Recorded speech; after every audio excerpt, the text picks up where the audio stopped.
הצגת המושבעים של תיאטרון הספסל, ראש העין, תיאטרון מקצועי לשחקנים חובבים.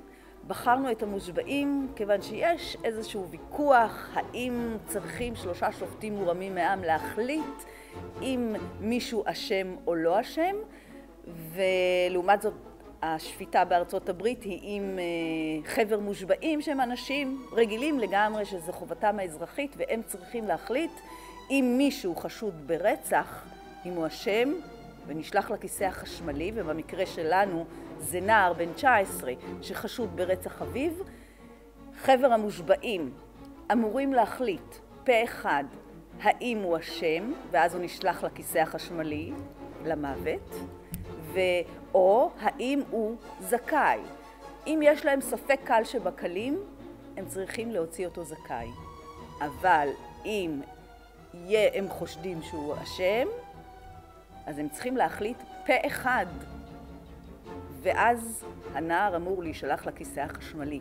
האם המושבעים יחליטו כמו שצריך? האם הם מסוגלים להחליט? במקרה שלנו זה 9 מושבעים, על פי 12 המושבעים הסרט. המושבעים האלו נכנסים לחדר אחד והם מתחילים להילחם, להתווכח על העובדות, על הנסיבות. כל אחד, כל דמות היא משהו אחר לגמרי. צפה ועולה השאלה בעניין הגזענות, האם אפשר לקבל דעות גזעניות? תבואו לראות, תחליטו, תראו מה יהיה בסוף.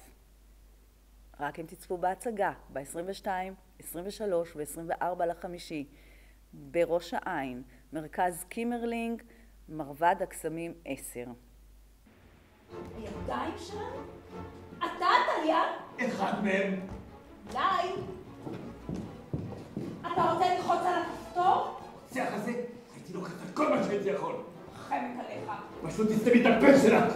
השנייה הראשונה שנכנסנו לחדר הזה, אתה מתנהג כמו מישהו שהחליט לנקום. מינית את עצמך לטליין. אני מזהיר אותך פעם אחרונה, תסתמי את הפה! בוא תשאיר, אתה רוצה לראות אותו מת? משום קשר למקרה הזה! תסתמי את הפה! אתה סדיסט! יא בת תודה אחת! מספיק! עזבו אותי! אני אהרוג אותך! אני אהרוג אותך! לא באמת מתכוון להרוג, נכון?